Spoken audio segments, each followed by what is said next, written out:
Hi and good evening, everyone. My name is Albert, and this is Vlogs About Nothing. Thank you very much for taking the time out of your night to join me. I really do appreciate it. Tonight, I want to talk about, link in the description below, a video that I seen a few days ago that was a really well made video, so definitely drop a sub. But moreover, it discusses a larger topic that I feel like we've talked about here before on the channel, and that is, I guess, self reflection, literal self reflection, in that what we think of ourselves based on the way that we physically look. Now, I bring this up because we've talked about such things like the rampant usage of Ozempic and how that is a pandemic in and of itself, or a crisis rather, because there are millions of people paying a substantial amount of money to inject diabetes medicine in them so that they can lose weight, from GLP injections and so forth. And it doesn't matter if it's the designer name brand drug that people are seeking out or the cheaper alternative subscription based models. It all ends up needing more, and some people have different reactions to those kinds of interactions with their own physical bodies. So there is people that have it work for them, and there are people that it just works for them for the short term and then doesn't, and it turns into this whole thing. And the new standard for wealth, as it is not just appearing to be physically fit or selling people the idea that you have to be skinny to be liked or anything at all like that, or to be attractive. I mean, I'm skinny and unattractive, so there's that.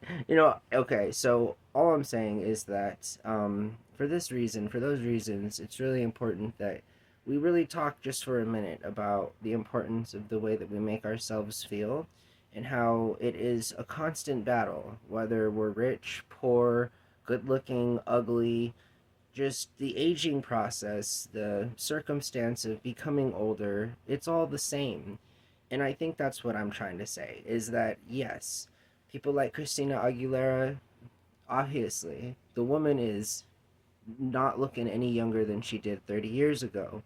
But does that change the fact that she is still in her mid 50s or whatever, or however old she is? You feel me? What I'm saying is that, like, okay, so for example, recently in my life, I dated a woman who was old, like super old. I think if we were still together, she'd be like 60 now. And so there was a 24-year age difference between us. And one of the things that I really didn't look past were her looks, because she looked incredibly good for her age. And I thought that for some reason that would replace the kind of age difference that was between us, 24 years. But it didn't. Not at all. And in fact, moreover, I'd say that I kind of want the opposite. Like, okay, so I've noticed people, if, they look a certain age, more likely they're going to act a certain age. Now, this can be different within the confines of a relationship that you're not physically attracted to the person or intimately involved in any kind of a way. You feel me? But when those things are on the table, it's just really important to note that I think it's just important to have the conversation, because even though in my experience she looked 20 years younger than how old she was, she acted 20 years younger than her actual age. And that was kind of like really a put off for me, because I kind of figured that being that old would also bring along some kind of common sense things. I clearly have mom issues. I don't know. What do you want me to say? I have dad issues too. I mean, dang, your boy's got some issues here. All I'm saying is that, hey, they've all been addressed, right?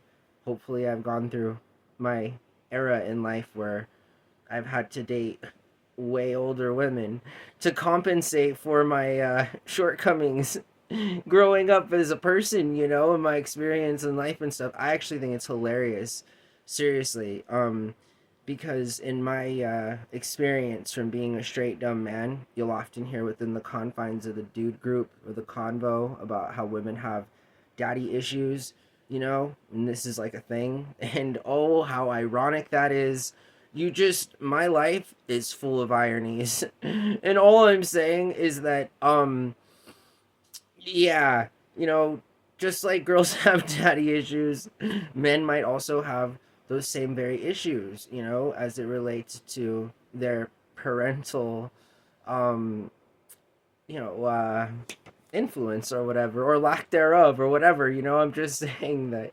it's for everybody. It's a working thing for it's a term that goes for everyone. But anyways, like, moreover, the video specifically talks about how the undetectable era has begun. And again, undetectable or not, it really doesn't matter. That's like the whole irony of being a human being.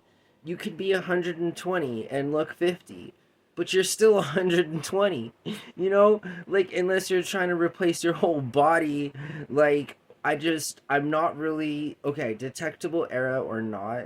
Again, it's great. I think because I am not the best looking old man, I guess maybe it's fair that I can say these things, and I'm such a shameless person, you feel me? And I think very lowly of myself as it concerns my physical appearance.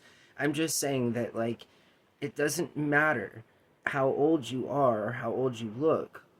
What really matters is the actual number, and the maturity often lacks. So it doesn't make any sense, and it all gets messed up. And I feel like that's weird. I feel like instead of old people trying to look younger, I mean, are they trying to attract younger people? Like, I don't. And if that's the case, okay, great. But then, like, who are you trying to influence and be a role model for? Like, there's got to be some pageantry as it concerns the functionality of social relationships and how they work and stuff. I mean, you can't just mix everything all up, or you can, and that's what's happening, right? It's not like an uncommon thing to hear that some old rich dude is pulling some young hottie, just as much again as the poster boy from somebody who's dated older women. One situation in which, sugar baby, living on the side. Yeah, okay, cool. We all have different experiences in life. But I'm just saying that undetectable beauty is a standard that is in and of itself something that can never be fully accomplished, because you're always going to be chasing something else, and that thing that you'll be chasing is the very idea that you question your mortality. And I'm sorry to say, folks, that, the moment that you start breathing is just one more moment that brings you closer to the moment that you're no longer breathing. And we should all be so lucky to consider the fact that being just alive and experiencing existence is super rare. And it's like a thing that, we should not take so for granted. But again, I think it's just selling empty promises to a society that is increasingly confused as to what standards should be. Again, I actually, as a aged man, I'm kind of getting to like my older self. I think I feel a little bit more comfortable. I look in the mirror and realize that time has gone by. And did you guys know that we're now closer to 2050 than we are to Y2K? Because only a millennial or cool extra would even use that term. I'm just saying that I'm getting old, and my priorities have not changed as it concerns my physical appearance. Like, that's anything at all to say. I do believe in trying to stay healthy. I do believe in trying to do certain things that aren't going to age you incredibly fast. Not so much more than you'd already age without those things, or whatever. We do different things, we make different choices. Some of us have recreational habits that it would be an unsettling life for me to continue to chase something that I'll never get. And while I continue to chase different aspirations that some might think that are unattainable for myself, those in fact are the ones that I'm going to get, because I know they're tangible. I have goals. I have results that I seek to yield from these goals, and I'm driven and I'm focused to accomplish these real world tangible goals. You feel me? Something that's not real world and or tangible or long term is worrying about how I want to make myself look younger. I think in and of itself, it's kind of cringe, again, because like it throws everything off. Like it makes grandma's girlfriends. It turns, I just, and that's weird. It's not unacceptable. Again, take it from somebody who's dated grandmas. I'm just saying that like it's not set up for long-term success. It's fun, right? It can be fun. That doesn't mean that you want to make a whole lifestyle out of it, because at the end of the day, you're just going to end up confusing yourself even more. I mean, can you imagine being like super ballin', you feel me, and being able to afford the best treatment and being able to be a part of the undetectable era and being 60 years old and looking like you're 25 and going into the mirror? I mean, what kind of a mind shock would that be? You feel me? You're like, dang, I just celebrated my 60th birthday, but man, I'm going to the club tonight. It's sort of like, but aren't you a grandma? Like, and that's fine. I'm not saying that grandmas can't enjoy a relatively fun social experience in their life by intermingling with people that are younger than them.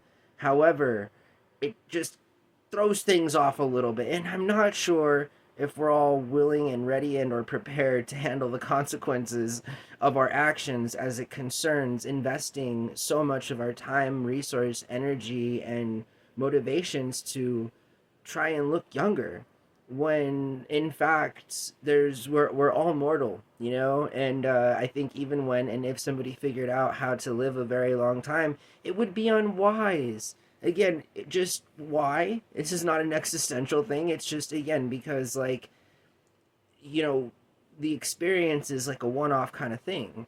And while I might even be an advocate for being like a cyborg, and that doesn't mean I'm trying to like live 500 years longer. It just simply means that if I'm ever 113 years old, I smoke in 3 centuries and need new feet, and I want to get robotic feet, and that would be an option for me, then I'm getting robotic feet. You feel me? Interesting sidebar, I know, but totally true. Anyways, I'm just saying that detectable beauty, or the undetectable era of whether or not somebody is the actual age that they are, and the confusion that it brings upon the larger part of the society. Again, and I brought up Ozempic and we prefaced with that because that is a high beauty standard. It's a beauty standard that is something that's being driven right now by record sales from pharmaceutical companies that are making more money from this drug than countries are pulling in GDP. You feel me? Like, it's a big deal when pharmaceutical companies are making more money from selling a drug that you inject into yourself than actual countries are from their entire gross domestic product.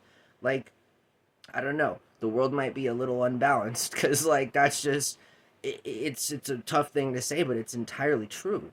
You should look at some of these numbers and stuff, but clearly it's an industry that will collapse on itself. And I mean, I guess it's these same guys who are probably working on something that'll help save you from the inevitable side effects that are going to happen as a result of the long-term usage. I mean, in hope, you would actually think that they're doing that. Probably in reality, they're just saving money so that in 15 years, when there's class action lawsuits and people are taking them to court for the following 20 years, they'll have enough in the bank to not take responsibility, like some of them are, by establishing smaller companies within different states and making it so that wherever they establish these companies, they can't be held legally responsible, and in fact are going to be left holding the bag as it concerns what I specifically am talking about with like the whole baby formula thing. And so this is a real thing that corporations are doing. And moreover, if the lawsuit that I specifically am talking about goes through, it's going to set a precedent for corporations to knowingly and legally not pay their fines because they become absolved through bankruptcy. And this is a tactic that is being challenged right now in the Supreme Court. So I suggest you guys do more information on it. I wish I knew a little bit more about it, but these are impromptu talks, and I only know that I've at some point read about it or been exposed. The video is getting way too long. I hope that you guys have a really good night. Thanks for watching my show, and I'll see you guys tomorrow. Bye.